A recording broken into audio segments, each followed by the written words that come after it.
बिस्मिल्लाहिर्रहमानिर्रहीम, अस्सलाम वालेकुम। बाखबर सवेरा में खुशामदीद। Good morning to you all. मैं सदफ अब्दुल जब्बार, मेरे साथ अशफाक साथ सत्ती। आई होप आप लोग ठीक ठाक होंगे, खैरियत से होंगे। यकीनन हमारे शो का इंतज़ार कर रहे होंगे, उसके लिए आपने चाय का कप भी अपने सामने रख लिया होगा।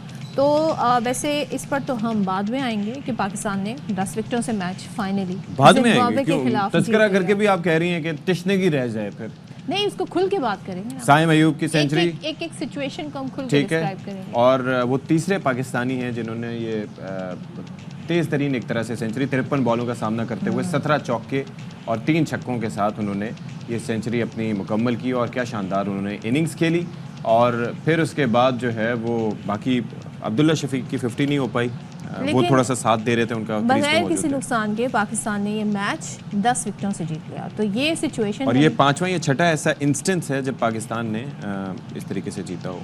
अच्छा, कल एक्चुअली मेरे घर में जो डोमेस्टिक हेल्प है वो पूछ रही थी, बाजी हमने मैच जीत लिया है? तो मैंने कहा हाँ जीत लिया है। तो उन्होंने कहा किस टीम से? मैंने कहा जिम्बाब्वे। तो कहती है जिम्बाब्वे भी कोई टीम है? क्रिकेट की नॉलेज अच्छी है, मतलब क्रिकेट की नॉलेज उनकी मुझे अच्छी लगी कि देखें बहरहाल जीत तो जीत, हम जिससे जीत जाएं वो अच्छी टीम है। ऐसे ही ठीक है, चलें। तो बात अच्छा जी, ये तो खैर क्रिकेट की बात हो गई, लेकिन हम इस वक्त बात करते हैं वफाकी दारुल हुकूमत इस्लामाबाद की, जहाँ पर कल हमने जो मनाजिर देखे उसमें ज़ाहिर है जिस तरीके से तमाम तर सूरत हाल थी वो लम्हा ब लम्हा अपडेट भी होती रही सूरत हाल। 24 नवंबर से ये सिलसिला शुरू हुआ। 24 नवंबर की एहतजाज की कॉल थी पाकिस्तान तहरीक इंसाफ की, और फिर चलते चलते चलते अच्छा हुआ ये था। अच्छा, कुछ इसमें ज़रा सी सिचुएशन ये बनी। अब जो PTI के रहनुमा हैं, बाज़ ये कह रहे हैं बैरिस्टर सैफ कि ये तय हो गया था, और वो हवाला दे रहे हैं बानी PTI का कि ये तय हो गया था कि हम संजानी के मकाम पर जी ठहर जाएंगे। कुछ खबरें ये भी बताई जा रही हैं कि वज़ीर आला KP भी यही चाहते थे, लेकिन जो अहलियाँ हैं बानी PTI की वो जो हैं D चौक पे जाना चाहती थी। तो ये काफिला फिर D चौक की तरफ चला गया।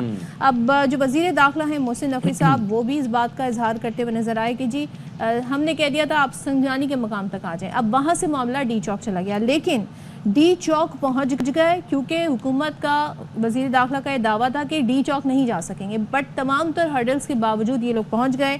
वहाँ पर हमने देखा कि उसके बाद दिन भर सूरत हाल ऐसी रही। रात गए ये कह दिया गया था कि एक ग्रैंड ऑपरेशन होगा, और क्योंकि हुकूमत और वज़ीर दाखिला कह रहे थे कि उनको ये खबरें हैं कि इसमें कुछ ऐसे अनासिर भी हैं जो दहशतगर्दी भी कर सकते हैं, तो ग्रैंड ऑपरेशन फिर रात गए हुआ। कल इस हवाले से हम बता के गए थे कि कुछ अफगान नेशनल्स का तस्करा कर रहे थे। अब उसमें ज़ाहिर है कि उनके पास इंफॉर्मेशन होगी, हम इसकी तस्दीक नहीं कर सकते, लेकिन ये बहरहाल सिलसिला रहा। फिर जो रवाबित का राबतों का फुकदान था उसके बारे में काफ़ी बातें होती रहीं। शेख वकास अकरम साहब कुछ और बात कर रहे थे, बैरिस्टर सैफ ने कुछ और तस्करा किया। अली अमीन गंडापुर साहब से मुतालिक ये कहा गया कि वो इस हक़ में नहीं थे कि बुशरा साहिबा उनके साथ वहाँ से KP से चलें, लेकिन फिर वो यहाँ पर आईं, और फिर उसके बाद वो इस हक़ में थी कि यहाँ पर D चौक तक जाया जाए। बाकी कुछ रहनुमा इस हक़ में नहीं थे। फिर ये जो हुकूमत के साथ कम्युनिकेशन चल रही थी उसमें फिर बानी PTI से जो मुलाकातें हो रही थी, तो फिर पहले सोचा गया कि जी वहाँ से पैगाम चूँकि आया कि संजानी मुंतकिल कर दिया जाए, लेकिन उस बारे में भी कुछ कन्फ्यूजन काफ़ी रही। मुज़ाकरात की बातें भी बहुत इस हवाले से थीं कि मुज़ाकरात भी हो रहे हैं, साथ साथ एहतजाज भी हो रहा है। लेकिन कल अता तारड़ साहब रात गए आए और उन्होंने आकर कहा कि जी कोई मुज़ाकरात नहीं हो रहा है। अब रात गए जब ऑपरेशन हुआ तो बताया जा रहा है कि तकरीबन 450 मुजाहिरीन को हिरासत में ले लिया गया है, और ब्लू एरिया में ऑपरेशन से पहले शेलिंग भी हुई, फायरिंग भी हुई, और कंटेनर में भी हमने आग लगते हुए देखी, जिस कंटेनर में वो लोग मौजूद थे। अब ये कंफर्म नहीं है कि वो मरकजी कंटेनर था या ये उन कंटेनर्स में से था जो वहाँ पर बतौर बैरियर लगाए गए थे। अच्छा, दूसरी जानिब अटक और KP को मिलाने वाला पुल, जैसे कि अशफाक ने अभी कंटेनर का जिक्र किया, वहाँ पर मजीद कंटेनर लगा के बंद कर दिया गया। पंजाब पुलिस की भारी नफरी मोटरवे और GT रोड पर तैनात कर दी गई और मुजाहिरीन को गिरफ्तार करने की हिदायत की गई है। अब PTI के खिलाफ क्रैकडाउन में 400 से ज़ायद कारकुनों को भी गिरफ्तार कर लिया गया है। सो ये तमाम तर सूरत हाल भाई अपडेट्स काफ़ी हैं। बहरहाल इसके अंदर ये है कि ये एवर चेंजिंग सिचुएशन इस एतबार से है कि अब क्लियर हो गया है सिचुएशन, सारी चीज़ें क्लियर हो गई हैं, अब स्कूल भी खोल दिए जाएंगे, सारा कुछ हो जाएगा। इस हवाले से हम वज़ीर दाखिला साहब को देख रहे थे कि उनके स्टेटमेंट भी अपनी जगह मौजूद हैं। अच्छा जी, फिर दूसरी चीज़ ये है कि तर्जुमान रावलपिंडी पुलिस ने बताया है कि मुल्ज़िमान से भारी मकदार में असलहा बॉल बेयरिंग वायरलेस कम्युनिकेशन के आलात बरामद हुए हैं। और फिर ये है कि मुल्ज़िमान से मुतालिक कहा गया कि मुख्तलिफ मकामात पर पुलिस पर हमला, तोड़ फोड़ और जलाओ घेराव में मुलव्वस हैं। अच्छा, पुलिस ने अब ये बताया है कि पीटीआई के कारकुनों को केपी जाने वाले तमाम रास्ते बंद करके कटी पहाड़ी, और हम समझते थे सिर्फ कराची में, लेकिन वहाँ पर भी है, बंद करके कटी पहाड़ी, हसन अब्दाल, फतेह जंग अटक से गिरफ्तार किया गया। अच्छा, इनको रखा कहाँ गया है? थाना हसन अब्दाल, हजरू और फतेह जंग की हवालात में रखा गया है। फिर एक CIA सेंटर है, उसको भी सब जेल करार दिया गया है, जबकि पंजाब भर से तकरीबन 800 के करीब अफराद को गिरफ्तार किया जा चुका है। अच्छा, अब ये है कि तर्जुमान PTI ने क्या कहा। उन्होंने बेसिकली ये कहा कि एहतजाज हम ख़त्म करने का ऐलान करते हैं, और फिर जो कारकुनान और शहरी वहाँ पर पहुँचे उनको खिराज तहसीन पेश किया गया और निहत्ते पुरम शहरियों के कत्ल और ऑपरेशन की मजम्मत की गई है। फिर चीफ जस्टिस से कारकुनान के कत्ल का अज़ खुद नोटिस लेने का एक अपील भी की गई है इस हवाले से। तो ये सारी चीज़ें जो हैं वो अपनी जगह मौजूद है। फिर उन्होंने ये भी कहा कि शहीद किए गए 8 कारकुनों के कवायफ उनके पास आ चुके हैं, डी चौक पहुँचे थे मगर लाशों के अंबार लगाने की इजाज़त नहीं दे सकते, और हुकूमती मनसूबे के पेश नज़र पुरअमन एहतजाज की फिलवक्त मनसूखी की, और बानी PTI की हिदायत की रोशनी में आइंदा के लाहे अमल का ऐलान कर दिया जाएगा। ये एज इज उनका स्टेटमेंट जो था हम आपके गोश गुजार कर चुके हैं। और दसो सदफ क्या लिखा है मजीद? चलें जी, तो एहतजाज के हवाले से जी ये तमाम तर सूरत हाल है। और अब इस्लामाबाद की अगर हम सूरत हाल इस वक्त बताएं तो रात गए ही ऐलान कर दिया था मोहसिन नकवी साहब ने कि कल से जी तमाम हालात बेहतर हो जाएंगे। तो ये बताया जा रहा है कि इस्लामाबाद में मामूलात ज़िंदगी बहाल होना शुरू हो गए हैं, रास्ते खोल दिए गए हैं और ये तमाम तर सूरत हाल है। वैसे स्कूल आज के दिन भी बंद रहेंगे, मगर अब ये सुबह जो आप मंजर देख रहे हैं ये रात के बाद के मनाजिर हैं। कंटेनर्स वगैरह हटा दिए गए हैं, साइड पे कर दिए गए हैं। फिर उसके बाद ये है कि ओवरऑल गाड़ियां भी जो वहाँ पर मौजूद थी उनके शीशे टूटे हुए आप देख सकते हैं। अच्छा जी, ताहिर शहजाद तनूली हमें ज्वाइन कर रहे हैं, इसलिए हम ताहिर से बात करेंगे, हमारे नुमाइंदे उनसे जानना चाहेंगे क्योंकि ये बताया जा रहा है अली अमीन गंडापुर पहुँच गए हैं मानसहरा। तो क्या उनके हमरा बुशरा बीबी भी हैं और कौन कौन है, कब पहुँचे, क्या वो इस वक्त सूरत हाल बता रहे हैं? तो ताहिर की तरफ चलते हैं। ताहिर बताइएगा, मानसहरा पहुँच गए, कन्फर्म हो गया है? जी बिल्कुल, ये मानसहरा की सियासत में एक नया भूचाल आया है कि अचानक रात के अली अमीन गंडापुर और उनके बुशरा बीबी थी, और साथ ही बताया जा रहा है कि उमर अयूब खान जो है वो भी मानसहरा स्पीकर जो है KPK असेंबली बाबर सिंह खान की रहगाह पर पहुंच चुके हैं। इस वक्त जो है कारकुनान में भी बड़ा अच्छा, आपने ये भी मेंशन किया ताहिर के KPK CM के हमरा बुशरा बीबी भी हैं? जी जी बिल्कुल जी, जराए जो है वो बता रहे हैं कि बुशरा बीबी और उमर अयूब खान जो है वो भी उनके हमरा। अच्छा, उमर अयूब भी जी जी जी जी बिल्कुल जी, वहाँ पहुंच चुके हैं। और 11 बजे करीब ये जो बताया जा रहा है कि वो एक इंसाफ सेक्रेटरीट जो बाबर सिंह खान की रहगाह है वहाँ पे वो एक प्रेस कॉन्फ्रेंस भी करेंगे। इस सिलसिले में वहाँ की जो तैयारियाँ जो हैं, कारकुनान जो वहाँ पे सेक्रेटरीट जो है पहुँचने शुरू हो चुके हैं। अब देखना ये है कि वो 11 बजे प्रेस कॉन्फ्रेंस क्या वो बताते हैं जी। अच्छा जी, thank you so much Tahir Shahzad, आपने हमें तमाम तर सूरत हाल से आगाह किया। अच्छा, ये क्लैरिटी जो आई है ये बड़ी इंपॉर्टेंट थी कि बुशरा बीबी भी वहाँ पर पहुँची हैं, KP और मानसहरा पहुँची हैं, जबकि उनके साथ साथ उमर अयूब भी मौजूद हैं। जबकि अब से कुछ देर पहले एक स्टेटमेंट मुख्तलिफ मीडिया हाउसेज नशर कर रहे थे, उनकी बुशरा बीबी के हमशीरा का था, और उनका ज़ाहिर है कि क्या कहना था अपनी बहन से मुतालिक, वो ज़रा आपको दिखाते हैं। बुशरा इमरान से रात को जब उनकी गाड़ी पे फायरिंग हुई और अटैक किया गया, उसके बाद से उनसे रब्ता जो है वो मुनक़ता हो गया। अब कुछ लोग ये कह रहे हैं कि वो अरेस्ट हो गई हैं, अब्डक्ट हो गई हैं, और कुछ लोग ये कह रहे हैं KPK में वो नहीं हो सकती, क्योंकि अगर वो खैरियत से होती और KPK में होती तो वो ज़रूर फैमिली को किसी को मैसेज करती। उनको वहाँ से ज़बरदस्ती किडनैप करके या प्रखर करके हटाया गया है, मुझे ये लगता है, क्योंकि धरने का बहुत मोमेंटम बना हुआ था, बहुत पैशनेट थे लोग, धरने को ख़त्म करने का हक किसी को भी नहीं दिया था। बुशरा बीबी ने आपको लाएमल बता दिया था कि धरने को कॉल ऑफ करने का राइट सिर्फ खान साहब के पास है। आप दुआ करें कि बुशरा इमरान खैरियत से रखे अल्लाह उनको। चलें जी, सारी सूरत हाल पर बात कर लेते हैं। सीनियर एंकर पर्सन और सहाफ़ी हमारे साथ मौजूद हैं, काशिफ अब्बासी साहब। काशिफ अब्बासी साहब, so much good morning to you. ज़रा बताइएगा, जिस तरह पहले तो ये लग रहा था कि डी चौक पहुँच पाएंगे कि नहीं, तमाम तर कंटेनर्स जिस तरह इस्लामाबाद को बंद किया जाता है उसके बावजूद वहाँ पहुँचे, फिर मुज़ाकरात की 2-3 दिन पहले से ही खबरें थी कि मुज़ाकरात हो रहे हैं और उसकी कंफर्मेशन कुछ यूँ भी बन रही थी कि अडियाला जेल भी पहुंच रहे थे बहुत सारे रहनुमा और वहां से अपडेट्स ले रहे थे। लेकिन उसके बाद क्या हुआ हालात, ये खबरें आना शुरू हो गई कि अली अमीन गंडापुर संगजानी जाना चाहते थे, बुशरा बीबी डी चौक चली गई। क्या कुछ पार्टी के अंदर ऐसे इख्तलाफात बने? अगर संगजानी रहते तो आज हालात मुख्तलिफ होते, डी चौक पहुंचे तो हालात मुख्तलिफ हैं। क्या आपका तज्जिया इस पर?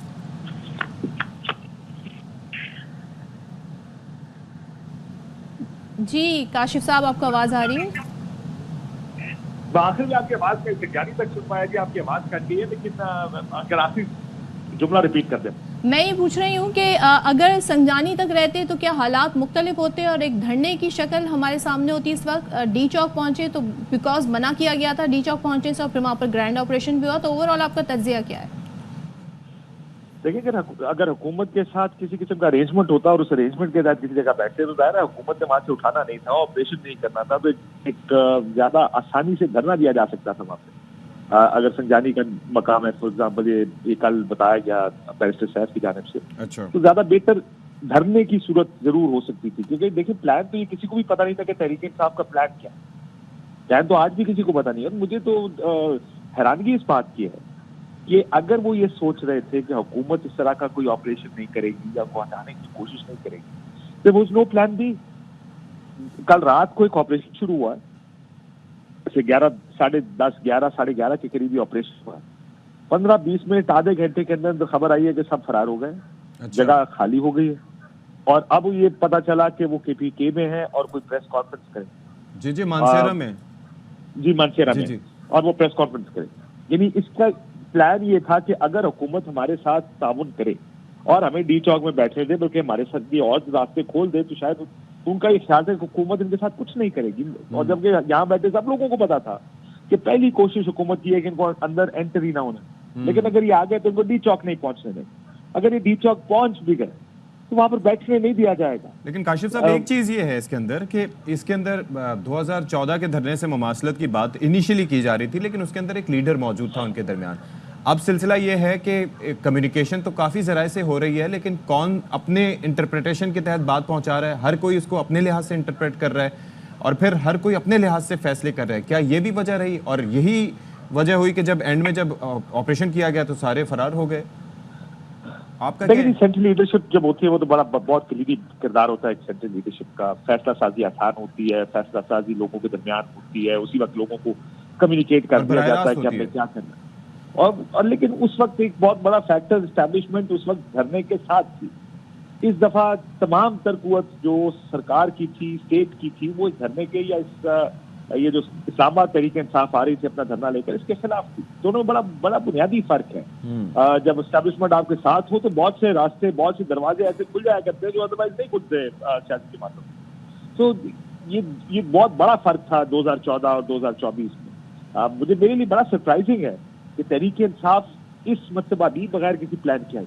एक ही प्लान था, किसी डी चौक पहुंचना। एज ए डी चौक पहुंचना ही को बहुत बड़ी कामयाबी है। डी चौक पहुंचना इटसेल्फ, देखे जो लोग इस्लामाबाद को जानते हैं, डी चौक की एक सिंबॉलिक अहमियत है। एक बड़ी अहम जगह पे डी चौक बिल्कुल रेड जोन से पहले है। यहाँ पर धरने हुआ करते हैं, पहले भी होते रहे। लेकिन डी चौक कोई इतना अहम ऐसा नहीं था कि हमें डी चौक पहुंच के कोई बहुत बड़ा मार्का तरीके इंसाफ ने मार लेना। तो काशिफ साहब, मेरा सवाल इसमें यही था कि ये कम्युनिकेशन गैप की वजह से आपको लगता है कि प्लानिंग इनकी नाकाम हुई या प्लानिंग थी ही नहीं जिसके पेश नजर वो वहां गए? देखिए, जब मल्टीपल लीडरशिप हो ना, देखिए ऐसा लग रहा था कि आधी शॉट्स कॉल कर रही है बुशरा बीबी, आधी शॉट्स शायद अली अमीन कॉल कर रहे हैं, बाकी की लीडरशिप। देखिए कल रात को वैसे ही धरने का जब मैंने चक्कर लगाया, कुछ लोगों से बात की, वहां पर जो लोग पहुंचे थे कोई और second tier leadership, third tier leadership मेरी नजर ना किसी और ने देखी। अच्छा। मैं मल्टीपल लोगों से पूछता रहा कि आपको कोई MNA नजर आया हो।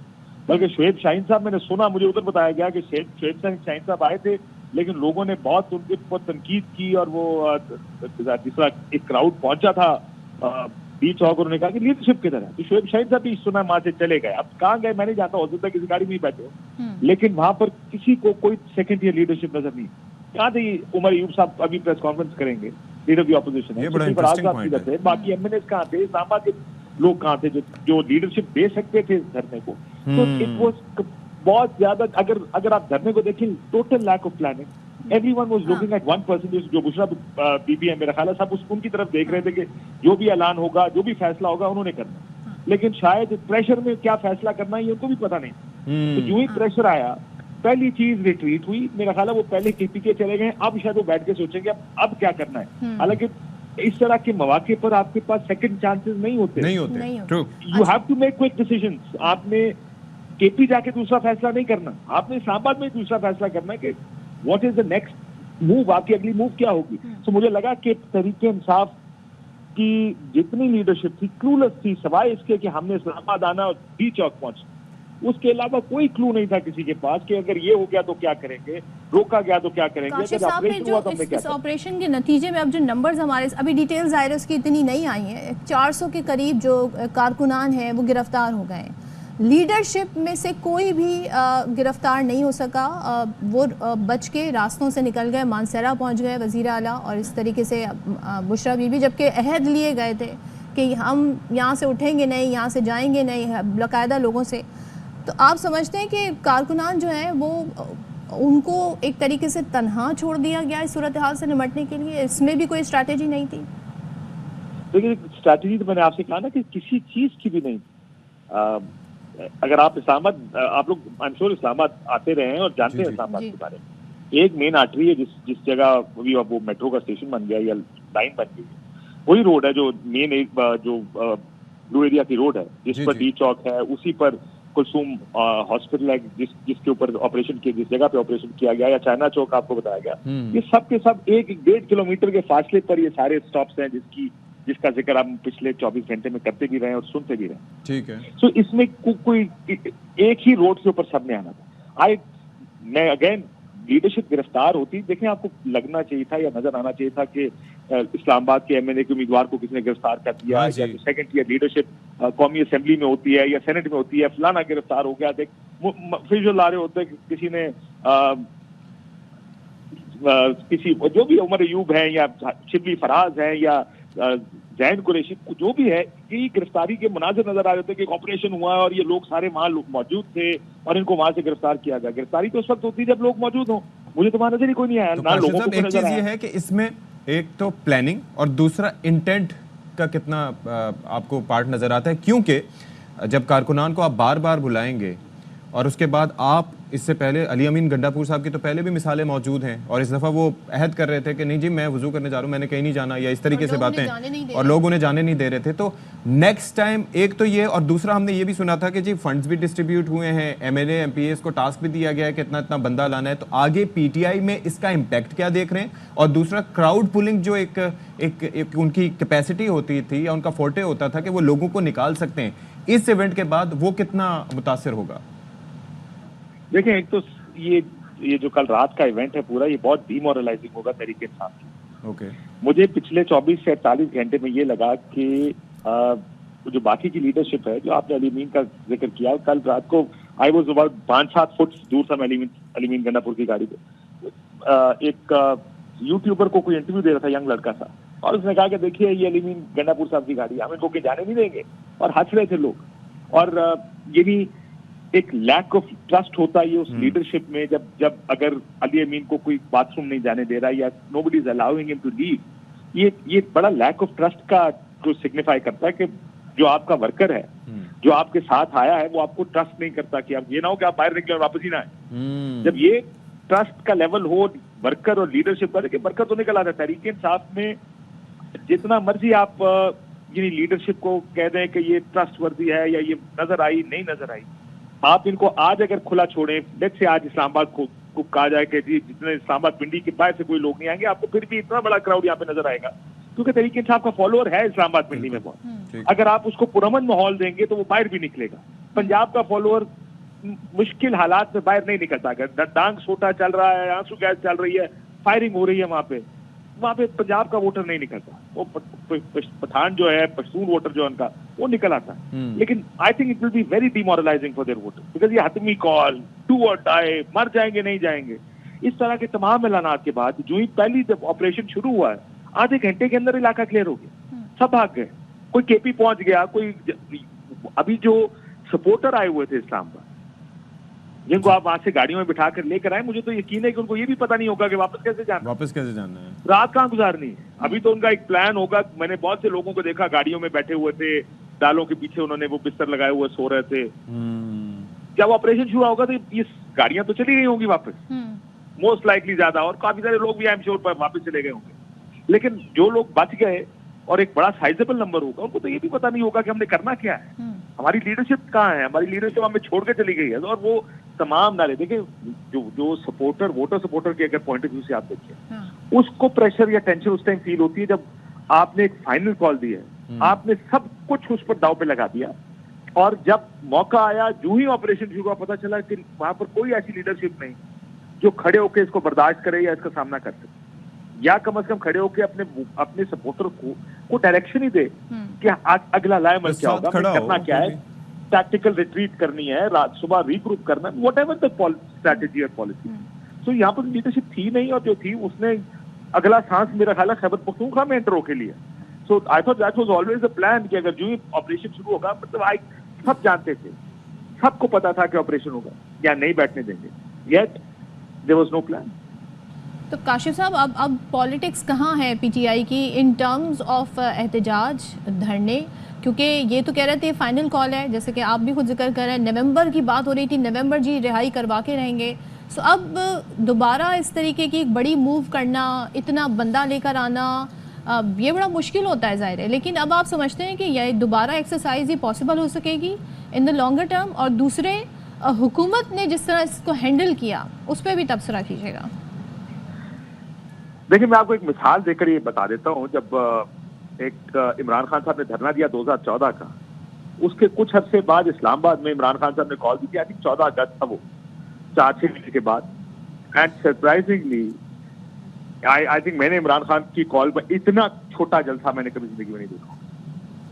यानी लोग, क्योंकि जब आपका एक फेलियर, वो भी एक धरना था 2014 का, एक फेलियर हुआ, रिजल्ट अचीव नहीं हुआ, तो मुश्किल हो जाता है। इस जगह सिर्फ एक एडवांटेज तरीके से आपके पास ये है कि इमरान खान जेल में। हाँ, ठीक है। अच्छा, एक सेकंड आप हमारे साथ ही मौजूद रहिएगा। हमें बताया जा रहा है कि शर्जील इनाम मेमन साहब हमें ज्वाइन कर चुके हैं। Thank you so much Sharjeel साहब, बल्कि लाइव हैं इस वक्त। इससे पहले चाइना के सदर साहब जब पाकिस्तान आने थे, या जब IMF की पाकिस्तान के साथ अहम नेगोशिएशन होती हैं, तो ऐसे मौक़ों पर PTI की जानिब से पाकिस्तान को डीरेल करने की कोशिश की जाती है। ये निहायत अफसोस की बात है कि जब पूरी कौम को एक यूनाइटेड होना चाहिए, मुश्किल से मुश्किल हालात में भी कौम को एक होना चाहिए, आपसी इख्तलाफ छोड़कर भी कौम को एक होना चाहिए, और जितने भी इख्तलाफात क्यों ना हो, इख्तलाफात करने के लिए और तहरीकों के लिए बहुत ज़्यादा टाइम होता है, लेकिन अहम उन टाइमिंग्स में इस तरीके के कॉल्स देना, मैं समझता हूँ ये पाकिस्तान के साथ कोई अच्छी रवायत नहीं शुरू की गई। लेकिन उसके बावजूद भी जिस तरीके से आपका जो सवाल था कि चीफ मिनिस्टर खैबर पख्तूनख्वा जिस तरीके से उन्होंने लीड किया, उनके साथ इमरान खान साहब की बेगम साहिबा, जिस तरीके से खैबर पख्तूनख्वा की पूरी मशीनरी इस्तेमाल की गई, हमने वो फुटेजेस देखे, जिस फुटेजेस पे पंजाब पुलिस को जिस तरीके से यरगमाल बनाया गया, उनके ऊपर हमला किया गया, उनको मारा गया, फिर जिस तरीके से रेंजर्स के जवानों को शहीद किया गया, उनके ऊपर गाड़ी चढ़ाई गई, पुलिस के जवानों को शहीद किया गया, FC के जवानों को शहीद किया गया। मैं समझता हूं कि इन सारी चीज़ों के बावजूद वफाकी हुकूमत ने बहुत ही सब्र का उन्होंने और तहम्मुल का मुजाहरा किया, क्योंकि इंटीरियर मिनिस्टर साहब ये कहते हुए आए थे कि PTI चाहती ये है कि उनको लाशें मिलें। और ये मैं आपको बता दूं, जब पहला धरना था उस वक्त भी इमरान खान की ख्वाहिश यही थी, जब उन्होंने इस्लामाबाद की तरफ जलगार की थी, जब उन्होंने PTV पे हमला किया था, जब उन्होंने पार्लियामेंट पे हमला किया था, उस वक्त भी उनकी ख्वाहिश यही थी कि किसी ना किसी तरीके से उनको कुछ डेड बॉडीज़ मिलें, जिस डेड बॉडीज़ के ऊपर वो पॉलिटिक्स करें।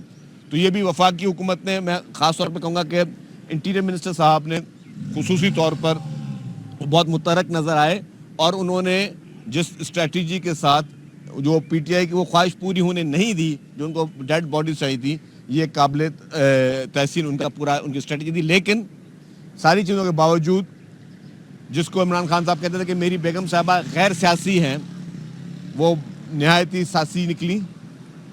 वो मैं ख्याल समझता हूँ कि इमरान खान साहब से भी 2 हाथ आगे निकली। जिस तरीके से अवाम के ऊपर उन्होंने अवाम को मरवाने की पूरी कोशिश की, अवाम को मुसलसल उनके जज्बात को वो उभारती रहीं, हेट स्पीच करती रहीं।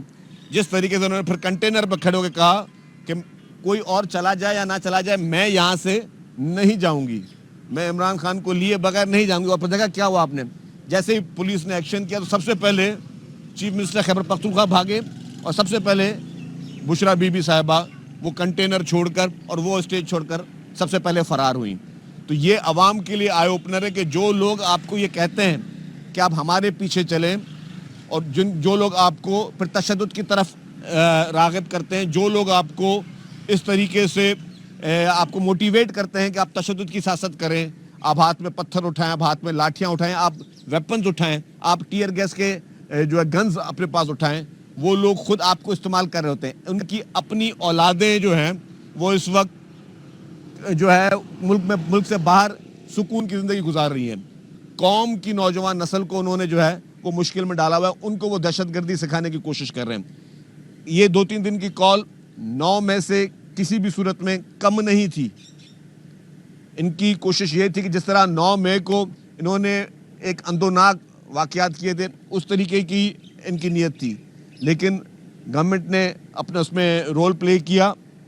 तो मैं ये समझता हूँ कि ये सबके लिए आई ओपनर है, और ख़ास तौर पर ये बुशरा बीबी साहिबा जिस तरह आई हैं, वैसे तो हर खातून का हम एहतराम करते हैं, लेकिन उनका ये रोल बहुत नेगेटिव रहा है। उन्होंने नेगेटिव पॉलिटिक्स की है, और वो इमरान खान साहब से भी मैं समझता हूँ कि 2 हाथ आगे निकली हैं इस पूरे एपिसोड में। अच्छा शर्जील साहब, ये बताइएगा, आप एक जमहूरी सियासी जमात से आपका ताल्लुक है, जो इंटीरियर मिनिस्टर ने एक ऑर्डर किया था कि डी चौक पे पहुंचने वाले जितने भी यहाँ पर एहतजाज करने वाले हैं पूरे स्टेट फायर किया जाए, गोलियाँ मारी जाए, तो इस बयान को आप किस तरीके से लेते हैं? क्योंकि अगर जमहूरी रिवायत को देखा जाए तो एहतजाज सबका ही हक है, तमाम ही जमहूरी पार्टियाँ कहती हैं, तो इस एहतजाज को मुख्तलिफ क्यों देखा जा रहा है? देखिए जी, आपकी बात सही है कि एहतजाज सबका हक है, बिल्कुल एहतजाज सबका हक है, कोई मना नहीं करता। लेकिन आपने किस एहतजाज में देखे हैं कि लोग जो हैं वो मुंह पे ये मास्क पहन के आ रहे होते हैं, अपने मुजाहिरीन के हाथ में जो है टीयर गैस होते हैं, मुजाहिरीन के हाथ में वेपन्स होते हैं, मुजाहिरीन पुलिस को मारते हुए आपने वीडियोस नहीं देखी हैं? कौन से एहतजाज में जो पुलिस का स्टेट है ना, स्टेट मशीनरी है। अगर आप कौन से दुनिया के मुल्क में आप पुलिस वालों पे हमला कर सकते हैं? कौन सा मुल्क आपको अलाउ करता है कि आप पुलिस वालों पे हमला करें, आप फोर्सेस पे हमला करें, आप अपने रेंजर्स पे हमला करें? लास्ट टाइम भी उन्होंने ये किया। आप इमलाक को नुकसान पहुंचाएं, आप गाड़ियों को आग लगाएं, आप सरकारी इमलाक को आग लगाएं, ये कौन सा एहतजाज होता है?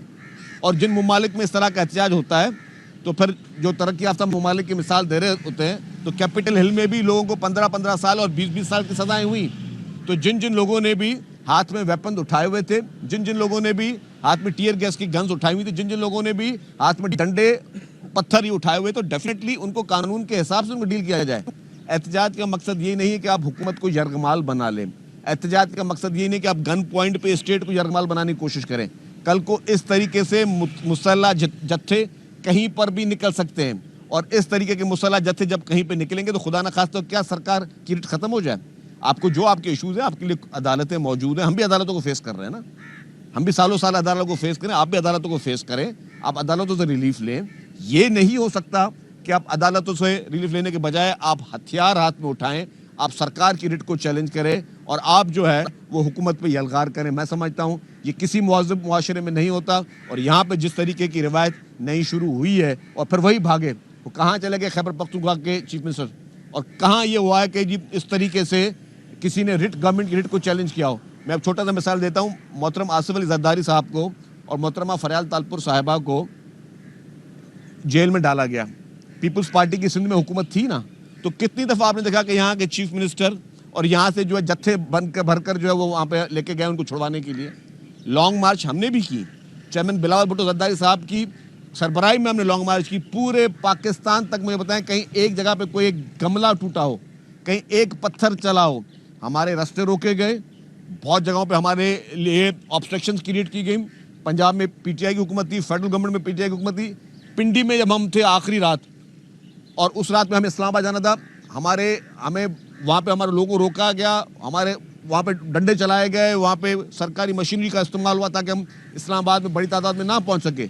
उसके बावजूद भी जवाबी तौर पर पीपल्स पार्टी की लीडरशिप की तरफ से था कि स्टेट पे कोई हमला नहीं करना, किसी पुलिस वाले के साथ बदतमीजी नहीं करनी, किसी के साथ मिसबिहेव नहीं करना। ये होती है सियासी तहरीक चलाने का तरीका।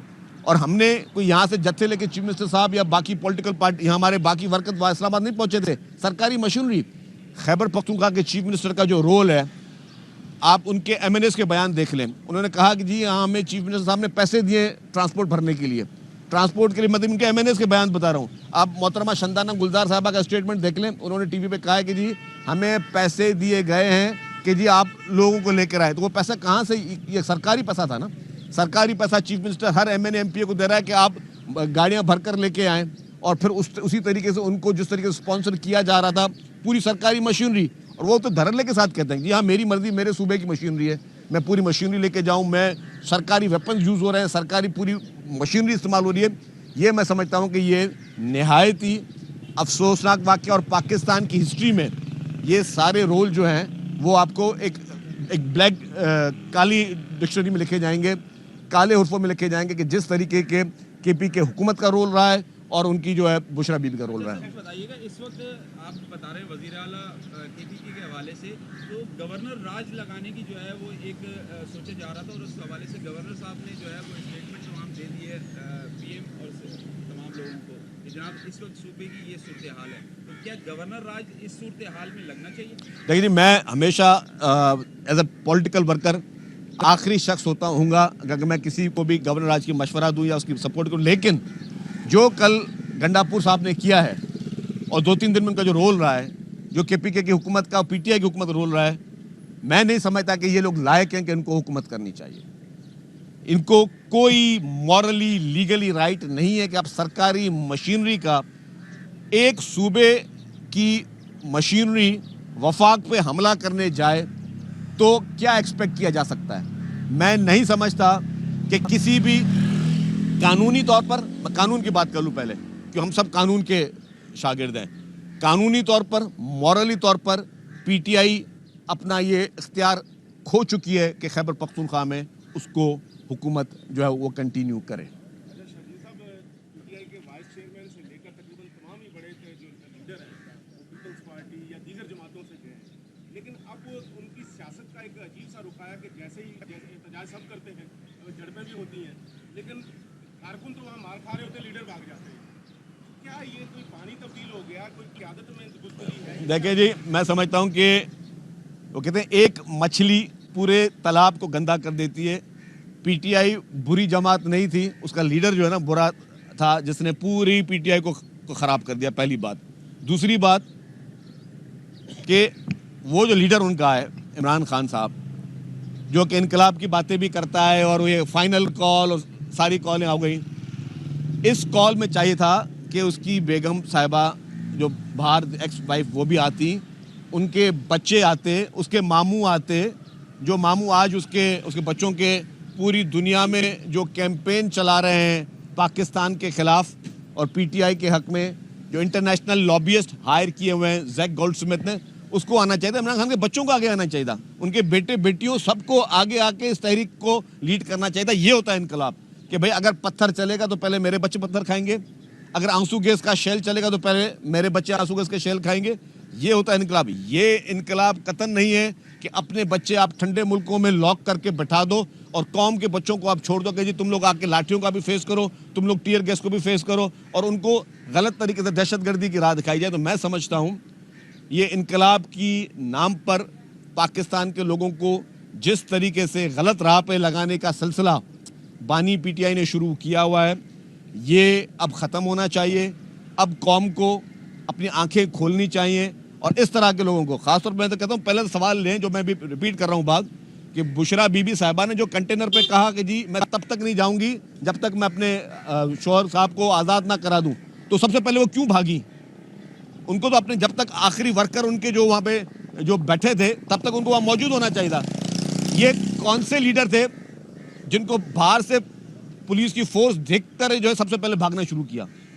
पहले तो ये जवाब दें अपनी पीटीआई के उन वर्करों को, उन मासूम लोगों को जिनको ये लेकर आए। और जिस तरीके से फिर ये भी रिपोर्टें आई कि अफगानी शहरी जो है वो वहाँ पे उस धरने में मौजूद थे, वो उस जुलूस में मौजूद थे।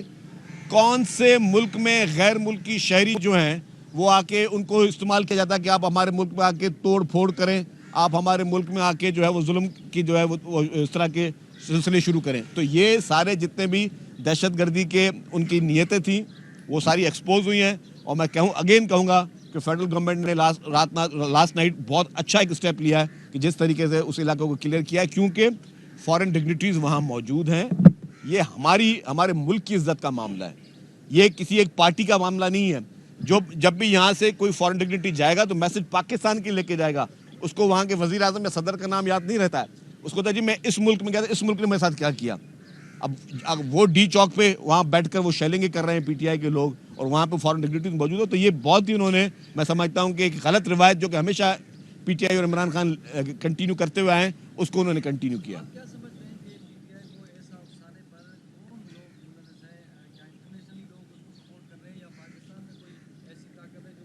देखिए, इलेक्शन कमीशन का जजमेंट अब पढ़ ले मेरे भाई, उसमें लिखा हुआ है कि इसराइल और भारत इसको फॉरेन फंडिंग करते रहे हैं। तो जाहिर है ये किसके इंटरेस्ट में होता है और किसको चुभता है कि हमेशा अगर चाइना का प्रेसिडेंट पाकिस्तान में आना हो तो हालात ख़राब किए जाएं, अगर IMF के कुछ सिलसिले हो रहे हो तो हालात ख़राब किए जाएं, जब भी कोई इंपॉर्टेंट इवेंट पाकिस्तान में आ रहा हो, कोई इन्वेस्टमेंट नहीं हो। चलें जी, अब यहाँ पर एक ब्रेक ले लेते हैं।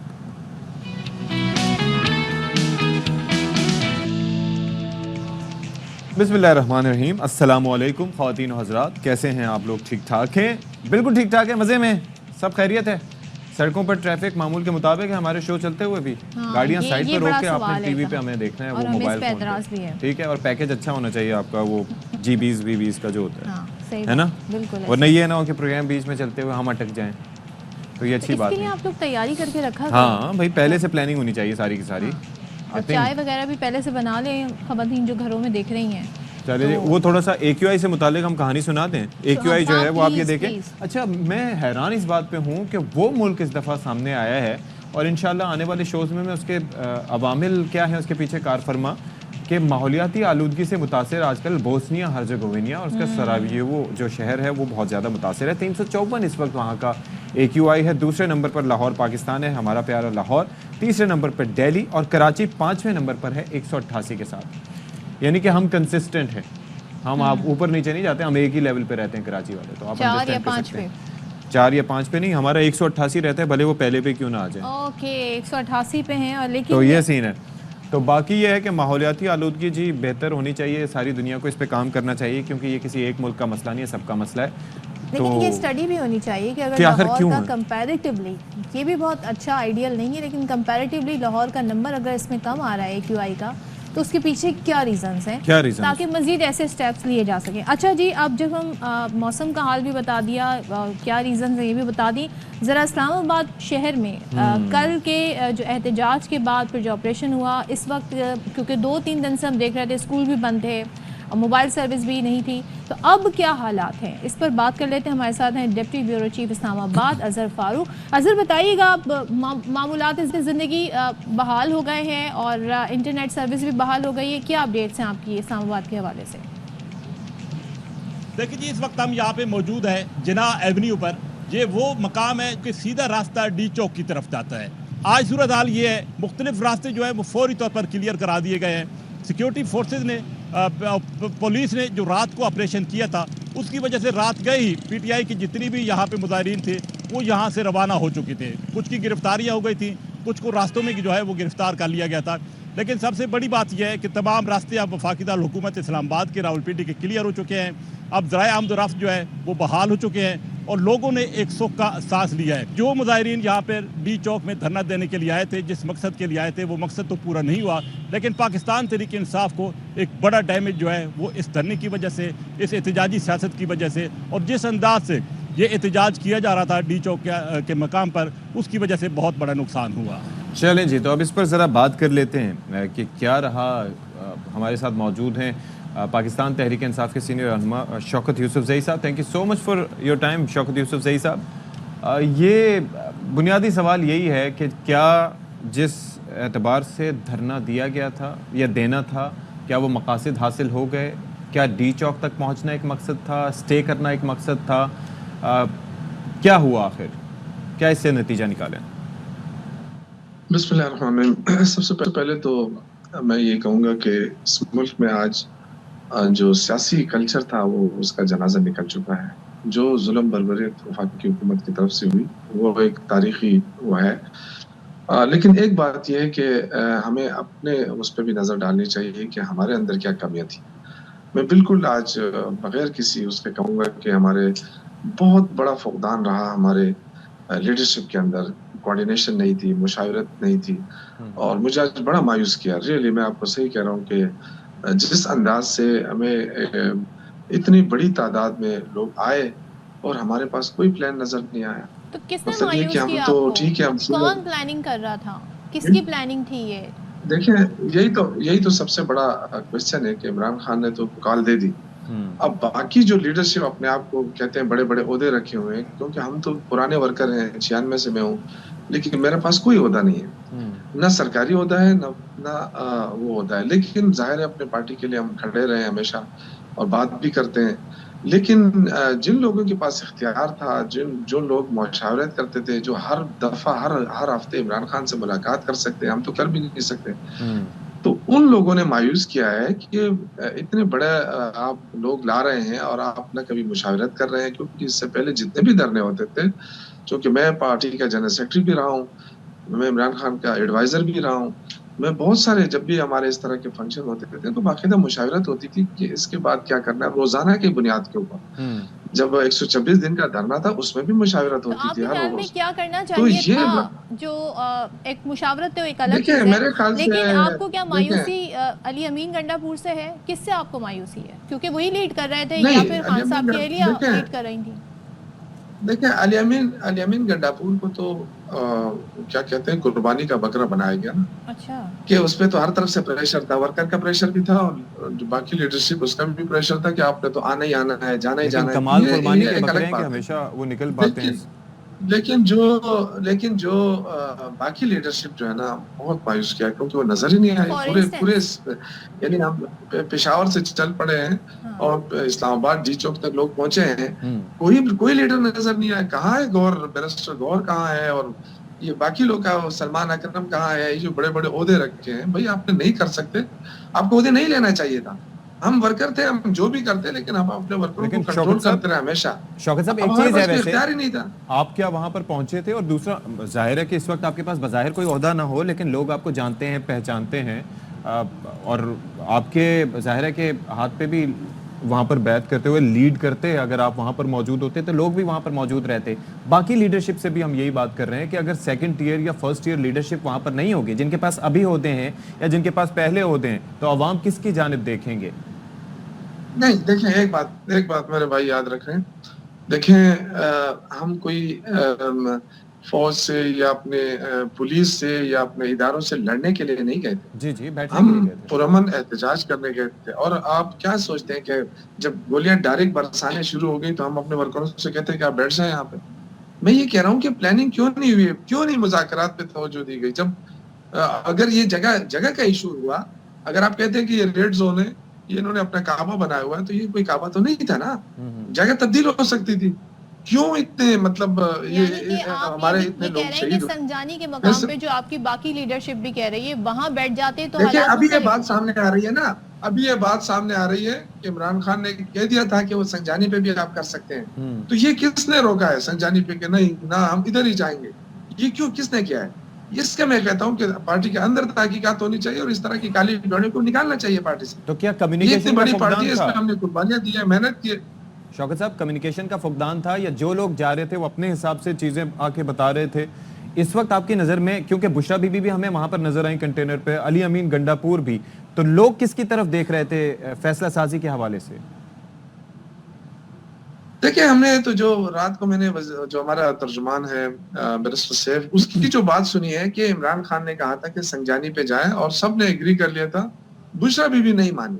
अच्छा, तो बुशरा बीबी क्यों नहीं मानी? और एक बुशरा बीबी जो है उनके पास कोई पार्टी ओहदा नहीं है, तो या तो पार्टी चलानी है या फिर इस तरह के फैसले जो है ना, ये मैं यकीनन, मैं पॉलिटिकल वर्कर हूँ, मुझे आज इतना अपने आप को बेबस लग रहा हूँ, मायूस लग रहा हूँ कि हम पॉलिटिकल लोग और पॉलिटिकल फैसले नहीं कर पा रहे हैं। अगर हम नहीं कर सकते तो हमें उसी वक्त रिजाइन कर देना चाहिए था कि भाई ये आपकी सीएमशिप ले ले, ये आप अपने जो है ना ओहदे ले ले, हमें ओहदे नहीं चाहिए, ना हमें टिकट चाहिए। क्योंकि मुझे उस वक्त भी मैं उठ रहा था जब बुशरा बीबी ने कहा था कि 5,000 लोग नहीं लाए तो टिकट नहीं मिलेगा, मैं उठ रहा था, लेकिन मुझे दोस्तों ने रोका वहां। अच्छा, मैंने कहा हम कोई टिकट के लिए कर रहे हैं इमरान खान के साथ जो हम तो इसका मतलब 96 से लगे हुए हैं, तो हम पार्टी के टिकट के अंदर लिए दौड़ लगा इख्तिलाफात रहे हैं। इसी पॉइंट से थे कि बंदे कौन लाएगा, क्यों लाएगा, कहाँ जाएगा, तो स्ट्रेटेजी आप लोगों की क्लियर नहीं थी, आप लोगों का इत्तेफाक राय नहीं था और आप लोग इतनी बड़ी जो है वो एक फाइनल कॉल दे रहे थे, डी चौक पहुंच गए। देखिए मेरे ख्याल से मैं बुशरा बीबी का बहुत एहतराम करता हूँ, खान साहब की अहलिया है, लेकिन उनको डिसीजन मेकिंग में नहीं आना चाहिए था, ठीक है, और न ही किसी को उससे मरगूब होना चाहिए था। जब एक पार्टी है, जब उसकी हायरार्की है, मैं आज यही क्वेश्चन कर रहा हूँ ना कि बैरिस्टर गौहर तुम चेयरमैन हो, तुमने क्या रोल अदा किया इसमें? तो आपके और नाकिदीन में से सलमान क्रेडिट अकरम भी दे साहब रहे आप बहुत बड़े आपके वकील नाकिदीन भी हैं, बुशरा जनरल बीबी सेक्रेटरी हैं को पार्टी। ये क्रेडिट दे रहे हैं कि आप लोग तो इतने डी चौक तक जो जिस तरह पहले पहुंचे, जो जो हुए वो फिर भी इतने लोग ले आई, तो ये भी क्रेडिट आपके नाकिदीन उन्हें दे रहे हैं। क्या सारी मैं नहीं सोच बुशरा बीबी को ये क्रेडिट नाकिदीन आपके दे रहे हैं कि वो यहाँ तक ले आई, जो आप लोग नहीं कर सके वो उन्होंने कर दिया। मेरी बात सुने, देखिए बिल्कुल बुशरा बीबी अहलिया है इमरान खान की, इमरान खान के नाम पे लोग निकलते हैं, फिर भी निकलेंगे, ठीक है। मैं जो कह रहा हूँ, मैं प्लानिंग की बात कर रहा हूँ। देखिए जो लोग मर गए, जो शहीद हो गए, हमारे बच्चे बेचारे, वो बताएं उनकी फैमिलीज के ऊपर क्या गुजरेगा। ठीक है, हुकूमत तो बड़ा वो करेगी कि जी हमने तो देखे सफाया कर दिया, तो ये भी तरीका ठीक तो नहीं था ना। अगर इस तरह सफाया करना होता है तो फिर तो ठीक है, आइंदे जो भी धरना होगा इस तरह सफाया हो जाएगा, 2 मिनट में हो जाएगा। मुझे एक चीज बताइएगा कि जब वो वीडियो स्टेटमेंट सामने आया था तो उस वक्त ये रियलाइजेशन नहीं रही कि फ्रंट फुट पर उन्हें नहीं रहना चाहिए? बुशरा बीबी का जो स्टेटमेंट आया, देखिए मैं आपसे यही अर्ज कर रहा हूँ ना कि ये जो लीडरशिप थी ना, इनको उसी वक्त जो है ना रिजाइन कर देना चाहिए था कि जी हमारा बस नहीं चला। हमें बता देते ना कि हमारा कोई बस नहीं चल रहा है और बस एक ही फैसला एक ही बंदा कर रहा है, तो हमें भी पता चल जाता ना, हम अपने बच्चों को क्यों यहाँ लाते, क्यों अपने उसको करते, लोगों को कहते कि आ जाए। देखिए मेरी पहली बात यह है कि ये बहुत बड़ा जुल्म हुआ है हुकूमत की तरफ से, उनको ऐसा नहीं करना चाहिए था, मुज़ाकरात करने चाहिए थे। लेकिन दूसरी तरफ जो है ना, शौकत साहब मुज़ाकरात तो हो रहे थे, लेकिन एक चीज बताइए, क्या यही वजह थी कि आप जैसे जो सीनियर या पुराने लोग थे, असद कैसर साहब हो गए, आप हो गए, बाकी जो लोग थे वैसे हमेशा नजर आते थे, अली मोहम्मद खान साहब, वो बैकफुट पे नजर आए, वो उस तरह से वहां पर आगे नजर नहीं आए, इसी वजह से? देखिए उनके पास किसी, जितना आपने नाम लिया, कोई ओहदा नहीं है किसी के पास। अब मसला ये है कि हमारे पास ओहदा नहीं है तो हम क्या फैसले करें? हम आपको देखते हैं, हम कहते हैं पीटीआई 96 से आप पीटीआई का हिस्सा हैं, लोग आपको जानते हैं, कारकुन आपको जानता है। सारा यही मसला है, सारा तो यही मसला है ना कि लोग हमें पीटीआई समझते हैं लेकिन हम बेख्तियार पीटीआई हैं। ये तो सारा मसला है। देखिए जी, सियासी लोग हैं, मैं आज भी ये कहता हूँ कि अगर हम ये अपने वर्करों को नहीं समझा सके और हम अपने आप को नहीं ऑर्गेनाइज कर सके तो इतना बड़ा फैसला नहीं करना चाहिए था। मैं अभी भी ये कहना चाहता हूँ कि देखिए इमरान खान से लोग हमारी मोहब्बत जो है ना, तो हो सकता है डिसीजंस जो है, आप 3-4 लोग होते तो मुख्तलिफ डिसीजंस भी हो सकते थे, अब जाहिर है सियासी डिसीजंस भी हो सकते थे। मेरी बात सुने, देखिए मेरी बात सुने ना, मैं आपसे अर्ज करूँ ना, देखिए मैं खड़ा भी हो जाता और हम खड़े भी रहे हैं, लेकिन क्या हम सारे लोगों को मरवा देते? दूसरी तरफ हुकूमत का रवैया भी तो आपके सामने था ना। हमने कोई लोगों को इसलिए तो नहीं लाया था कि आप गोलियां बरसाएंगे, आप खड़े रहे। लेकिन अगर वो 450 लोग ये कहते थे, 450 लोग जो अरेस्ट हुए हैं उनके साथ फिर आप भी होते, फिर वो लोग भी देख रहे होते कि हमारे साथ लीडरशिप भी है कम से कम। मेरी बात सुने ना, मैं आपको अर्ज करूं, देखें ये बड़ा आसान होता है कि आप अल्फाजों की गोलाबारी करें। नहीं हम सिर्फ आपसे बात करें, ये करेंगे, उधर से ये होगा। मैं अर्ज करूं ना, आप मेरी बात सुन लें। जी हमें जो है ना, हमें बहुत सारी चीजों में मुझे एतराज था, लेकिन मैं बेबस था, मेरे पास कोई इख्तियार नहीं है। अच्छा, मैं आज भी ये कहना चाहता हूँ कि हमें मोहब्बत है इमरान खान से, हमें कोई टिकट दे या ना दे, हमें कोई पार्टी में रखे ना रखे, इमरान खान को अल्लाह जिंदगी दे, हम हमेशा उसके साथ रहेंगे। कोई हमारे साथ कुछ भी कर ले, हमें कोई परवाह नहीं है इसकी। लेकिन मैं जरूर कहूंगा कि जरूर सोचा जाए कि जो पार्टी इस वक्त जिन लोगों के हाथों में दी गई है, क्या ये वाकई पीटीआई है? अच्छा, बस इतना मैं कहना चाहता हूँ, इंक्लूडिंग बुशरा बीबी। क्योंकि देखिए हम क्या कर सकते हैं, हम तो ज्यादा से ज्यादा यही कर सकते थे ना, हम आ गए, बैठे रहे, जो भी है अपने वर्करों के साथ रहे, लेकिन ऊपर से जब गोलियां चलती हैं तो क्या आप वर्करों से कहे कि नहीं आप इधर ही खड़े रहना चाहे? नहीं तो देखो ये सारी चीजें हैं, मैं आपसे ये अर्ज करना गिरफ्तार चाहता तो हूं कि आपका अगर कारकुन हुआ और आप कह रहे हैं हमारे कारकुनों पे गोलियां चली, तो वो गोलियां भी वो खा रहे थे कारकुन आपके।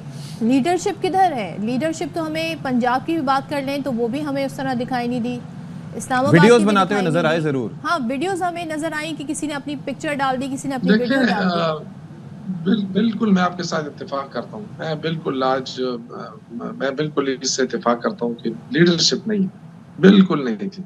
मुझे भी शामिल करें, बिल्कुल, हालांकि मैं था लेकिन मैं नहीं हूँ, बस ठीक है, मैं क्या कर सकता हूँ? अच्छा, मैं जब पार्टी का मैं होता ही नहीं है, कोई इख्तियार ही नहीं है, तो अब जरा क्या ये ऐलान करता फरमाइएगा है, क्या करता? शौकत साहब, एज अ पीटीआई कारकुन, ये जो पीटीआई का हमेशा फल, हमने एक और चीज भी देखी थी कि देखें लीडरशिप सेकंड ईयर नहीं नजर आई, फैसला साजी का फुकदान रहा, लेकिन फिर भी कारकुन निकले और पहुंचे। ये जो वाकया पेश आया कल, इसके बाद जो पीटीआई की क्राउड पुलिंग एक कैपेसिटी होती थी, एक उनका एक फोर्टे था कि वो लोगों को निकाल सकते हैं, उसके ऊपर क्या इम्पैक्ट पड़ेगा? देखिए अभी भी बहुत सारे फोन आ रहे हैं कि जी निकलो, सबको निकलना चाहिए अभी, लेकिन देखो हम नहीं कर सकते इस तरह के लोग, क्योंकि एक तरफ हुकूमत नहीं है। ये तो बिल्कुल ऐसा लग रहा है जैसे कोई पता नहीं इजराइल की एडमिनिस्ट्रेशन बैठी है या कहाँ बैठी है कि बस मारो फलस्तीनियों को। ये तो देखे ना, हमारे पास अगर कुछ होता कल, एक ये चीज भी साबित हो गई ना, इन्होंने कहा कि इनके पास असला है, हमारे पास कल कुछ होता तो कोई जवाबी कार्रवाई ना होती, लेकिन हमारे पास तो कुछ भी नहीं था। ये तो हुकूमत जो कह रही है कि मिले हैं, असलहा मिला क्या है, है? सारी चीजें, और रियासत का मुकाबला तो नहीं कर सकते ना आप लोग, मतलब ये तो नहीं हो सकता कि वो देखें, करें, ना लेकिन तो वो कोई कह रहे हैं बॉल बेरिंग भी कोई मिले असला हैं, मिला असला है, भी ना मिला कुछ है। हुआ। नहीं, कोई असला नहीं था, अच्छा। कोई वो नहीं था। देखिए हम तो, मैं अभी भी आपको कहता हूँ कि पॉलिटिकल वर्कर हूँ, अच्छा, मैं सियासत की उसमें बिलीव करता हूँ, मैं कोई ऐसी बात नहीं करूंगा, लेकिन जो इनका रोल था गवर्नमेंट का, वो भी बड़ा नेगेटिव रहा। आपने लोगों को मार दिया, आपने जगह साफ कर दी, ये कोई सियासत तो नहीं है ना। आपको भी कोई थोड़ा सा वो करना चाहिए था, लचक का मुजाहरा करना चाहिए था। लेकिन दूसरी तरफ मैं अगेन कहूंगा, हमारा अपना भी बहुत बड़ा कसूर रहा है। मुझे आज रियली, मैं आज शौकत साहब, अब क्या पार्टी रीग्रुप होगी, क्या होगा, आगे का प्लान क्या है? देखिए हम तो, अब मसला ये है ना, दो इश्यूज है ना। एक तो ये है कि जितने भी हमारे पुराने लोग हैं, मैं उनसे रिक्वेस्ट करूंगा कि आए बैठें, आप कोई लाएमल बनाए। ये पार्टी बड़ी जबरदस्त पार्टी है, ये पॉलिटिकल पार्टी है। और दूसरी बात यह कि इमरान खान से मुलाकात की इजाजत हमें तो नहीं मिल रही, हमें मिल जाती ना तो कम से कम अपना बता देते, अपना प्लान बता देते कि किस तरह होना चाहिए। इतनी सारी जिंदगी इस पार्टी के साथ गुजारी है, हुई है उनकी, तो बैरिस्टर सैफ ने कल कह दिया ना, उसने तो कल कह दिया ना, उसी के ऊपर तो मैं आ रहा हूँ। उन्होंने कहा कि वो संजानी का वो हो गया था, अच्छा, सब लोग राजी लेकिन किसी ने सुनी नहीं, और बुशा बीबी नहीं मानी। तो बुशा बीबी क्यों नहीं मानी? मैं यही तो, अब मुझे गुस्सा आ रहा है कि जब बुशा बीबी नहीं मानी तो उन लीडरशिप को वहीं पे इस्तीफा देना चाहिए था ना, जो जिनके हमें तो आज तक मुलाकात का शर्फ ही नहीं मिला है ना। नाम क्या बताऊं आपको, बस छोड़े। चलें, थैंक यू सो मच। अफसोस हो रहा है ना, अपने वर्करों के ऊपर अफसोस हो रहा है, अपने इसके ऊपर कि इतनी जिंदगी इस पार्टी के साथ गुजारी है और किसी ने इस काबिल भी नहीं समझा ना कि चलो एक मुशावरत ही हो जाए। सीनियर लोग तो है ना, लेकिन किसी ने नहीं कहा, बस बयानबाजी होती है, प्रेस कॉन्फ्रेंसें होती हैं, उसमें बड़े बड़े दावे होते हैं, और जब वर्करों की बात आई तो फिर कोई सामने नहीं आया। इतना बड़ा इवेंट था ना, इतना बड़ा इवेंट था, बड़े ABC प्लान बनना चाहिए था। और फिर उसके बाद जो है ना, अब हम कितने भी हम बताए, हमारे पास कोई इख्तियार ही नहीं था। मैं ऐलान करता कि जी रहे और कल हो जाता, वो कहते ये कौन था भाई? तो ये बहुत सारी चीजें होती हैं हमारी पार्टी में। अब इसको पार्टी बनानी पड़ेगी, ये या तो फिर हमें रखे या फिर हमें निकाल दे पार्टी से। सिंपल सी बात है, अगर नहीं माननी हमारी बातें और हम सियासी नहीं है तो बस हमें निकाल दे। पहले भी ओहदे से निकाला है, सब ओहदे ले लिए, सब कुछ कर लिया, बस ये रुकनीत भी खत्म कर। लास्ट थिंग शौकत साहब, एक आखिरी चीज़ कि आपने अली अमीन गंडापुर साहब को कहा कि वो कुर्बानी का बकरा बनाया गया, और उनके ऊपर अदम एतमाद का ये आलम था कि उनको वॉशरूम तक जाने की इजाज़त नहीं मिल रही थी कारकुनान की जानिब से। तो ये जो कारकुनान के दिलों में अदम एतमाद है, देखिए यही तो मैं अर्ज कर रहा हूँ, यही तो अर्ज कर रहा हूँ ना कि अली अमीन के ऊपर बेशक आप अदम एतमाद करें, कुछ भी करें, लेकिन था तो मौजूद था ना। हाँ मौजूद, कुछ भी कर लिया उसने, मौजूद तो था ना। ये जो अदम एतमाद करने वाले लोग थे वो किधर थे? सबसे बड़ा क्वेश्चन तो ये है ना कि जो अली अमीन के ऊपर बातें करते हैं वो लोग कहाँ थे? मुझे अली अमीन से कोई वो नहीं है, मतलब मुझे कोई क्योंकि मुझे उन्होंने भी कोई मुशावरत में नहीं रखा है। मैं ये कह रहा हूँ कि फिर भी एक बंदा था जो भी है, वो कह सकता था कि यार मैं सीएम हूं, मैं नहीं जा सकता, लेकिन उसने अपने आप को एक वर्कर के तौर पर लिया और वहां मौजूद रहा। अब ये कि फैसले सही हुए गलत हुए, उन्होंने मुशावरत नहीं की या उन पर प्रेशर डाला गया, मैं ये कह रहा हूँ कि प्रेशर नहीं लेना चाहिए। चले, और जितने भी सीनियर लोग हैं उनकी एक टीम बना के उनकी मुशावरत करके, ये कोई मामूली चीज नहीं है। आप जब एहतजाज करने जाते हैं ना तो आपको ये इख्तियार होना चाहिए सॉरी कि अगर गवर्नमेंट के लोग मुज़ाकरात करने आए तो हमें क्या फैसले करने चाहिए, क्या क्या फैसले हो सकते हैं, तो ये सारे होने चाहिए थे। अगर आप शुरू दिन से कहें कि हमारे पास कोई इख्तियार नहीं है, जब आपके पास इख्तियार नहीं है तो फिर मेरा नहीं ख्याल है कि हमें इस तरह की कोई इवेंट करने चाहिए। अगर कोई इख्तियार नहीं देना चाहता तो हमें इवेंट नहीं करना चाहिए। अगर हमें इख्तियार मिलना चाहिए, नहीं करना चाहिए था क्योंकि इख्तियार नहीं थे, मुशावरत नहीं हुई, कमेटी बननी चाहिए थी, ठीक है, एक कमेटी बननी चाहिए थी, इख्तियार मिलना चाहिए था और लोगों को वक्तन फौक्तन जो जैसे जैसे हालात होते थे उस हालात के मुताबिक फैसले करने चाहिए थे। ठीक है, कोई बात नहीं है कि नहीं हमने वहाँ जाना ही जाना है। चलें, ठीक है, बहुत शुक्रिया आपका। बहुत शुक्रिया शौकत यूसुफजई साहब, काफी दिलगिरफ्ता नजर आए जी, दिलगिरफ्ता थे और पुराने कारकुन हैं, पार्टी के शुरू से साथ हैं। पार्टी के फैसलों पर उन्होंने बहुत सारे सवालात जो हैं वो उठाए हैं और उनको वो कहते हैं एड्रेस करना ज़रूरी है। सो क्या जी अब आगे, अच्छा जी अब ज़रा हम कराची का रुख कर लेते हैं और कराची में कुछ ज़ाहिर है एक ऐसी खबर आपके साथ शेयर करते हैं। 10 साल का बच्चा, अब आप सोचें 10 साल के बच्चे को अभी ज़िंदगी में बहुत कुछ सीखना है, तालीम हासिल करनी है, ज़िंदगी के बड़े बड़े फ़ैसले लेने हैं, तो उसकी अभी जर्नी शुरू हुई है जो उसने सीखना है। लेकिन जो इस बच्चे के दादा हैं उन्होंने अपने जो पोता है उसको मोटरसाइकिल लिफ्टर बना दिया एट द एज ऑफ 10।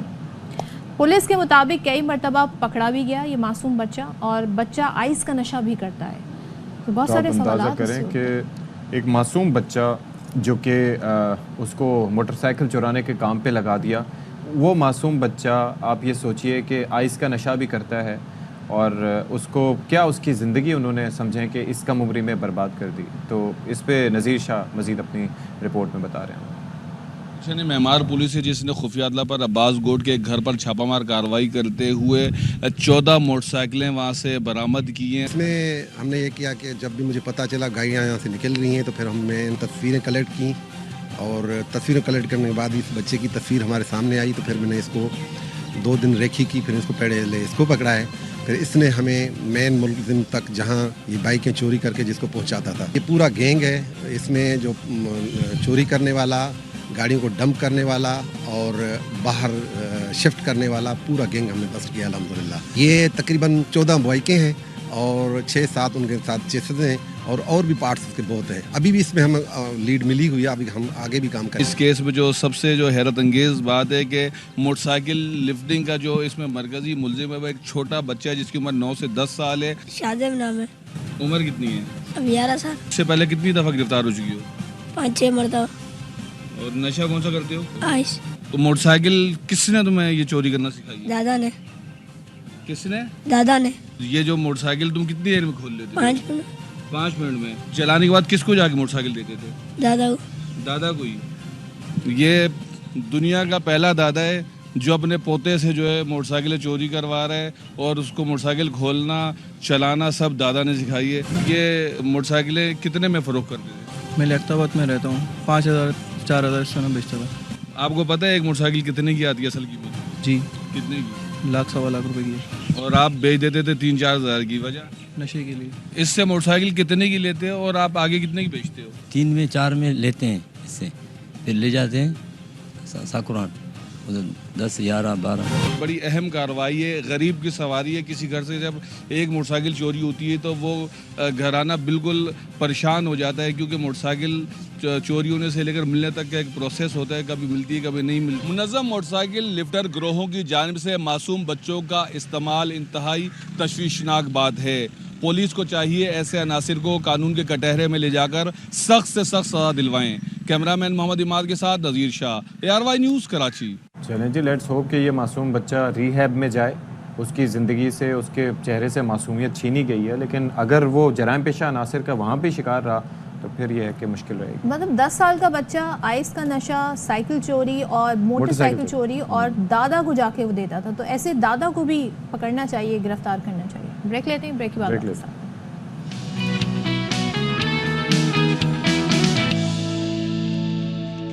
चलिए जी, वेलकम बैक वंस अगेन। इससे पहले हम सेगमेंट की तरफ आगे बढ़ें, खबर है आपके साथ शेयर कर लेते हैं और सिक्योरिटी ज़राए से खबर है। सोशल मीडिया पर चंद लोगों की जानिब से झूठा प्रोपेगेंडा किया जा रहा है कि प्रोपेगेंडा ये है कि सिक्योरिटी इदारों की शेलिंग से कई मुजाहिरीन की अमवात हुई। ये तमाम तर जो खबरें हैं ये मनगढ़ंत हैं और झूठ पर मबनी हैं और मुजाहिरीन की अमवात की खबरों में कोई सदाकत नहीं है। लईक़ुर रहमान हमें मज़ीद इससे मुतालिक बता रहे हैं। जी लई जी, सिक्योरिटी ज़राए की तरफ से सोशल मीडिया पर जो प्रोपेगेंडा किया जा रहा है कि कानून नाफिज करने वाले इदारों की शेलिंग से कई मुजाहिरीन की अमवात हुई हैं, तो उनको झूठी और मनगढ़ंत खबरें करार दिया गया है और ये कहा गया है कि अपनी नाकामियों और कोताहियों को छुपाने के लिए एक बार फिर मनगढ़ंत और झूठा प्रोपेगेंडा किया जा रहा है। मुजाहिरीन की अमवात की खबरों में कोई सदाकत नहीं है। कल रात के पुलिस और रेंजर्स ऑपरेशन में किसी किस्म के आतशी असले का इस्तेमाल नहीं किया गया। जी इशफाक। थैंक यू जी, बहुत शुक्रिया आपका, आपने हमें तफसील दी। चलें जी, यहाँ पर ब्रेक लेते हैं, ब्रेक के बाद हम जल्दी से वापस आ रहे हैं।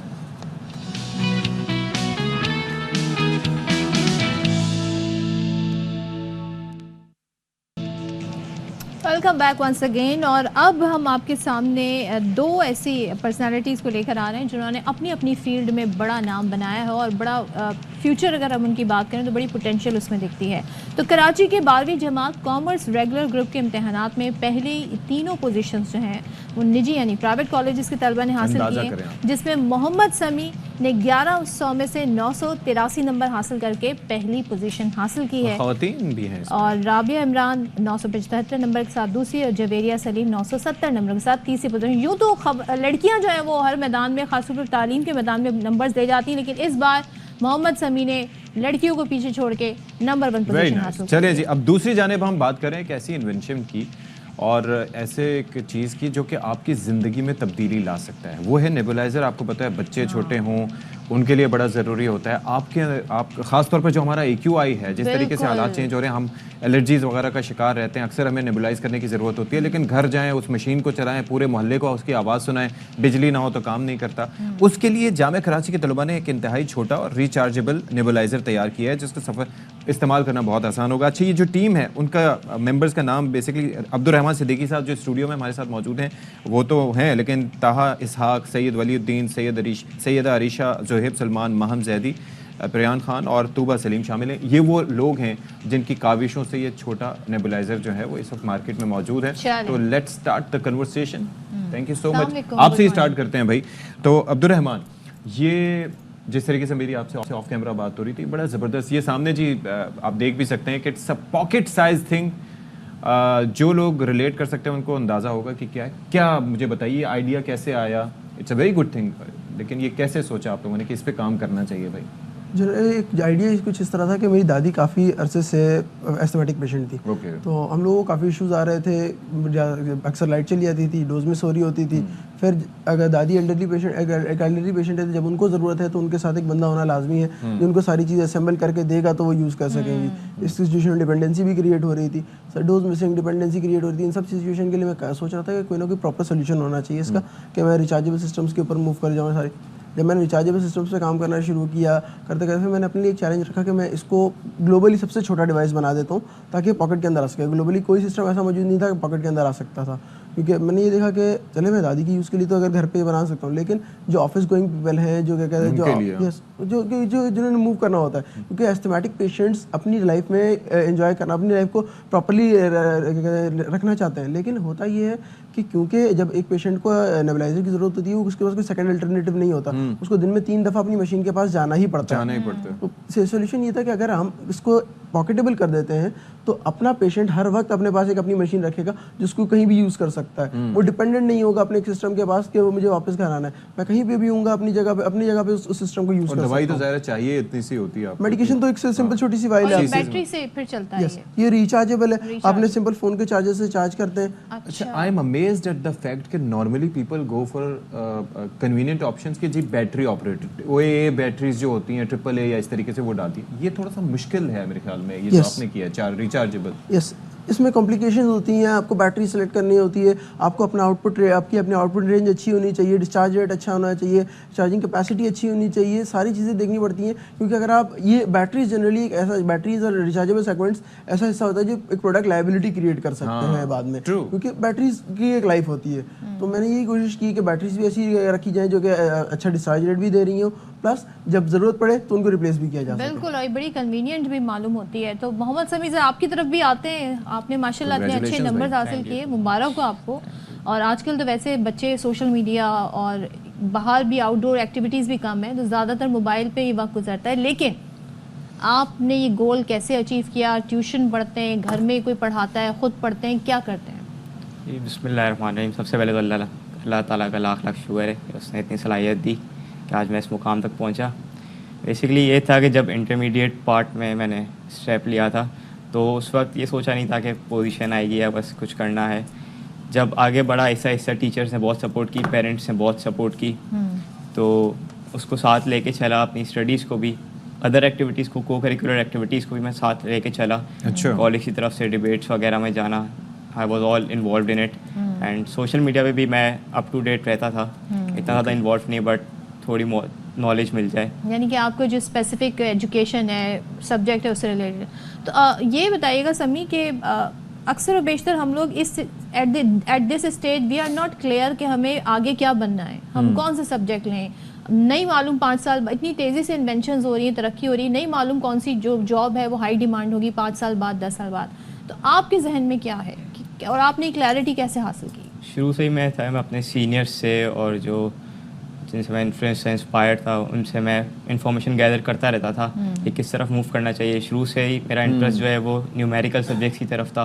That's why I opted for the commerce field and मैंने अपना ओ लेवल्स कॉमर्स में किया, दैन मैंने अपना इंटरमीडिएट भी कॉमर्स में अचीव किया एंड आगे भी यही था कि चार्टर्ड अकाउंटेंसी परस्यू करना है। ज़बरदस्त ज़बरदस्त। अच्छा अब्दुर्रहमान, अच्छा एक चीज़ यहाँ पर थोड़ा सा क्लैरिफाई मज़ीद कर दें कि ये बेसिकली पोर्टेबल नहीं, पोर्टेबल फिर भी बड़े साइज़ के होते हैं जो मार्केट में इजीली अवेलेबल है, इंटरनेट। ये पॉकेट साइज़ है, इट इज़ वेरी कन्वीनियंट। ज़रा मुझे दिखाइएगा ताकि मैं दिखा सकूँ कि ये देखिए, pocket size, it's not that heavy, it's very small. आप इसको बड़े आराम से जो है वो कर सकते हैं, आपके सेल फोन से भी ज़्यादा छोटा है और इसको ले सकते। अच्छा इसकी प्राइस वगैरह मुझे बताइएगा। और वैसे तो हम कंप्रेसर देखते हैं उसके अंदर होता है कि अच्छा खासा आवाज़ वो पैदा करता है, वो चलता है, बच्चों को डरा भी देता है। ये हाउ डज इट ऑपरेट, क्या है इसमें मैकेनिज्म? इसके अंदर मैकेनिज्म बेसिकली ये है कि हमने कंप्रेसर मैकेनिज्म्स को एलिमिनेट करके हमने इसमें अल्ट्रासोनिक वाइब्रेशंस को यूज़ किया है। बेसिकली अल्ट्रासोनिक वाइब्रेशंस के जरिए चला के दिखा सकते हैं बिल्कुल। आप इंतहाई हमने कोशिश की कि इंतहाई सिंपल हो, आपने सिर्फ सिंगल बटन प्रेस करना है और ये एटमाइजेशन स्टार्ट कर देगा। इसके बाद कोई प्रोसेसेस इन्वॉल्व नहीं है कुछ भी। आपने अपने लिक्विड इंस्टॉल करना है इसके लिक्विड कंपार्टमेंट के अंदर और सिंगल प्रेस पे ही काम करना शुरू कर देगा, दोबारा वापस बंद हो जाएगा। भाई वो दिखाएं यूज़ करने में इशू ना आए इसको चलाई। और ये ओके, तो अभी कितना चार्ज करके लाएं आप इसको? मैंने इसको मुश्किल से 5 to 10 मिनट चार्ज किया था, 2 दिन हो गए इस बात को। अच्छा तो चार्जिंग कितने दिन रहेगी?